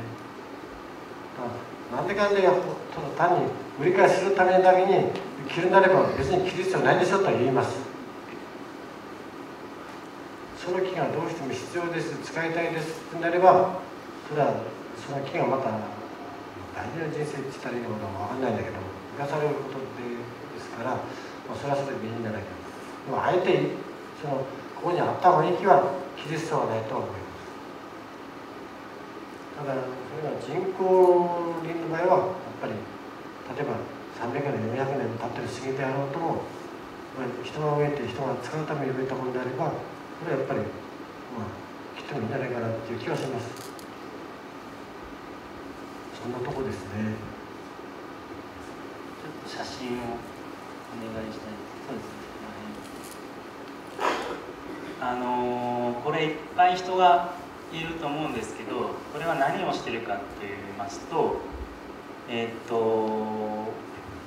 伐採の見学会っていうのを開いてます。これはたまたま、桐の木なんですけども、今までスライドで見ていただいたトチの木とかああいったものの抜刀見学会っていうのも開いてます。これは、一つは林業というか木こりっていうものを皆さんに見ていただきたいという PR を兼ねてます。で、土地の木のことなんですけども、何ですかね、浅俣地区という三島町があるんですね。でそこには土地の王国と名付けた名付け親の方も今日来てらっしゃるんですけども、何十本何百本と巨木がまだまだ眠ってます。生きてます。ごめんなさい。でその中で年間に数本1本ないし2本抜刀させて、それを板にしてみんなに、販売をするんですけど、っていう取り組みをしています。でその木を選ぶ際もやはり元気なピンピンしてるような木は選ばずに、枝が折れてたりちょっと弱ってるような木を切って、それを自然のまま倒れて腐らせるんではなくて、その前にせっかく何百年と生きてきた木を山から持ってきて、板にしてみんなに見ていただいて販売してるってことを、山と木の集いという団体がありまして、私もそれに関わってるんですけども、そういったことを、5年以上ですね、6年ぐらいやってる団体がある。でその団体で山の魅力をPR するっていうこともやっております。でそうですね、そういった際に大和木の市場という、法人祭りの際に行われてるんですけども、その際に薫さんがチェーンソーで椅子を作ったり、来たお客さんにチェーンソーを使ってもらったりとか、少しでもチェーンソーに触れ合ったり木に触れ合ったりとかする場面を作ってます。でこれは私の業務がほとんどなんですけども、木工教室というものを年に1回ないし2回開いてて、誰でも参加できるんですけども、これはお皿とかコースターを自分で木を選んでくり抜いて油を塗ってっていう面白いことをしてて、やっぱりみんな家でちょっとやってみたいなとか思ってるんですけども、道具もないしゴミにもなるし、あともちろん作り方もわからない方が多いので、ここで少しだけきっかけを作って自宅に持って帰ってまたやってもらうとか、簡単な道具の使い方なんかも教えてますので、そういった取り組みをしてます。お願いします。そうですね、これが巨木ツアー抜刀見学会あったんですね。ですのでこういった取り組み、まだ今年の年間スケジュールは全然できてませんが、今年も必ずやりますので、今日、住所と記録がありますので、皆様にはそのご案内を今回送りさせていただきますので、ぜひご興味のある方はご参加いただいていただければなと思います。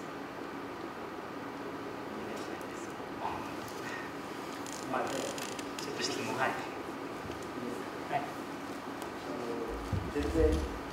めてこういうのを見せていただいて、全く素人なんですけど、例えば最初に見せていただいた3等分して最初の3等分されてたような木を例に考えてみたいと思うんですが、どうしてもその木から一つのお椀が欲しいの。それをお椀に加工するところはまた別の話で、その一つのブロッ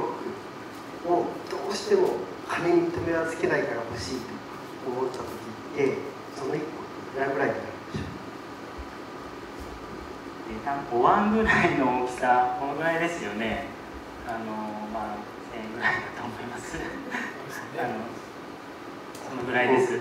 ですね、そそれは何人が購入しているの1000円っていうことになるんだと思うんですけど、はい、たった1人のためにそれをやろうとすると、はい、総経費ってどのくらいになるんでしょう？ちなみにですね、土地の木を1本切るのにだいたい100万円ぐらいかかります。伐採ですよね。まず木を買います。木を1本何万円です。まあ3万とかにします。で、抜刀地五十嵐さんに、まあ、いくら、まあ、分かんないですけど払います。で、その後のがかかるんですよね。搬出費、重機を借ります。1日何万円何十万円、それが2日も3日で、山から下ろします。で、それから工場等に持っていく、または製材所に。で、それを今度製材言って板に引きます。で、板に引いたものを今度トリートメントといって皮を剥いたり、なんだ、まあ、乾燥ですね。乾燥工程をして乾燥したものをやっと売るんですよね。だから一般的にまあ、生木のまんまだとすぐ売れるんですけども、一般的な方には先ほども言ったように乾燥剤を売りますので、切ってから最低3年から5年テーブルにするような材料はかかります。それがだからそういうのをもろもろになるとやっぱごめんなさい、搬出だけでごめんなさい、100万円ぐらいはかかってます。これはでも特殊です。その後、はい、全て見込むとどのくらいでしょう？見込むと全てその乾燥している間のまあなんでしょうね、お預けしている料金も当然かかるだろうし、その板に加工するのもかかるだろうと思うんですけど、この例えば10センチ角のものになるまでどのくらい必要なんでしょう？ちょっとその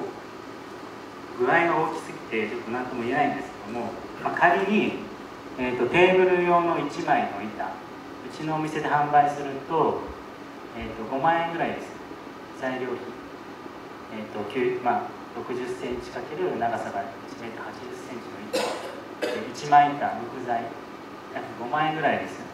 まあ、これが高いか安いかは別として、そのぐらいの値段がつきます。まあ、それが1本の木で何十枚、2、30枚取れますので、まあ、そういうのでこう経営をしていくっていう状況で、ちょっと質問とはちょっとずれちゃうかもしれないんですけど、そういう値段でしかちょっと今言えません。先ほどの3等分してたものの、3分の1ぐらいから、はい、その5、6万円の板っていうのは何枚ぐらい取れるんでしょうか？まあまあ5枚から6枚、7枚ぐらいですね、大体取れると思います。ありがとうございます。はい、決して割に合うような仕事ではないかもしれませんが、なんていうんですかね、そういう仕事です。はい、ただこのいかに木の魅力を伝えるかっていうのは僕らの仕事ですので、ぜひ一度そういう木材に興味がある方は私の施工に来てくださ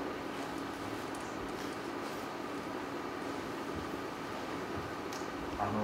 土地王国と山の木の強いだったり伐採見学会および製材の販売に関しては利益はほとんどないんです。皆さんにその木の良さを知ってもらうとか、もっと木を使っていきましょうということでやってますので、そこでまあ利益を考えた商売ではない、なんか反復会と言ってますが、みんなにこう使っていただきましょう、そういうことですので、実際にこの販売となりますと、例えばさっき回線5万円と言ってましたが、あれが15万とか20万という値段になります。それは近くにある立川村にあるオーラー木材さんなんか見ていただくとよくわかると思いますので、もしそちらに行く機会がありましたらば、参考までに見ていただいて、こう絡めていただければよくわかると思いますので、お願いします。ですね、本日は忙しい中ありがとうございました。で今日の話ってのはまだ微妙に触りくらいの話で、本格的にこれから計画しているのは、実際ですね、今の山の状況を見て回ります。で針葉樹であれ広葉樹の林であれ見てもらって感じていただきたい。でその後に実際にじゃあ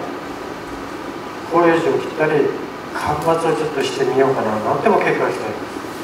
それは実際に体験しないとわからないことが多いので、体験していただければさらに感じてほしい、そう思ってます。なおその中で自分これがやってしまったらちょっと何かの形でやっていきたいんだけど、チンソーの使い方はどうなのか、ワイヤーの使い方はどうなのか、木の調達の仕方をどうしたらいいんだろうなっていうのもちゃんとした形でこう伝えていきたいと思ってますので、よろしかったらそういう世界にあった時にはぜひお誘いいただきまして、またこういう皆さんでいろんなことを考えたり話し合ったりして少しでもいいから前に進んでいきたいと思います。今日もありがとうございます。